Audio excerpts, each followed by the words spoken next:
중소기업에서 인력 구하기가 어렵다고 아우성입니다. 회사의 규모가 크지 않으니 안정적인 직장으로 인정받지 못합니다. 회사가 널리 알려지지 않았으니 구직자들로부터 주목받지 못합니다. 대기업 입사 시험 현장에 구름같이 몰려든 지원자들을 보면 중소기업을 운영하는 분들이 자괴감을 느끼지 않을 수 없을 겁니다. 내가 운영하는 기업의 규모가 작고 직원들에 대한 복지 또한 부족하니 어쩔 수 없는 것 아닙니까? 사람이 몰려들지 않는다고 한탄만 하고 있을 수 없습니다. 현실을 인정하고 타개책을 찾아야 합니다. 인재는 멀리서 찾아야 한다 했습니다. 그러나 중소기업의 경우 멀리서 인재를 찾는 것은 불가능합니다. 가까운 곳, 바로 이웃에서 사람을 찾는 수밖에 없습니다. 대기업의 경우 많은 직원들이 있고 시스템으로 운영된다 하지 않습니까? 그러나 중소기업의 경우 모든 직원들이 일당백의 역할을 해야 합니다.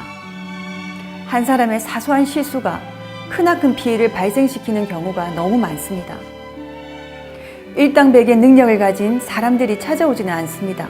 그러나 일당백의 기백을 가진 사람은 많습니다. 기업주가 발품을 팔아야 합니다.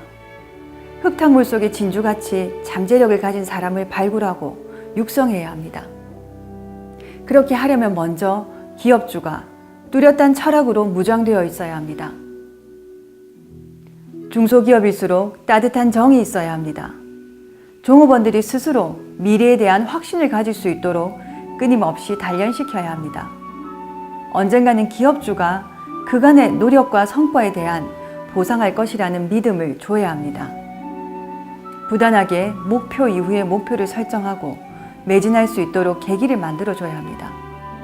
교육, 훈련, 대기업에서만 필요한 것이 아니라 중소기업일수록 교육, 훈련이 꼭 필요합니다. 중소기업에서 대기업으로 발전하지 못하는 경우를 보면 거의 대부분 기업주 스스로 변화, 발전하지 않았기 때문입니다. 중소기업의 경우 기업가 한 사람의 판단이 회사의 존폐를 결정짓습니다. 이런저런 이유나 대고 변명하면서 미루지 마십시오. 미리 대비하지 않고 회사가 성장했을 때 체계적으로 경영하겠다고 미루는 순간 나락의 길로 들어서는 것임을 절대 잊지 마시기 바랍니다. 작은 기업이 큰 기업으로 성공했을 때 그동안 고생했던 창업 공신들이 도태되는 모습도 많이 볼 수 있습니다. 이런 일련의 현상 모두가 스스로 변화 발전하지 않았기 때문에 생기는 현상입니다. 중소기업일수록 인재가 필요합니다. 그래서 지속적인 교육, 훈련이 더욱 필요한 것입니다. 종업원, 기업 경영에 없어서는 안 될 꼭 필요한 존재임을 결코 잊어서는 안 됩니다.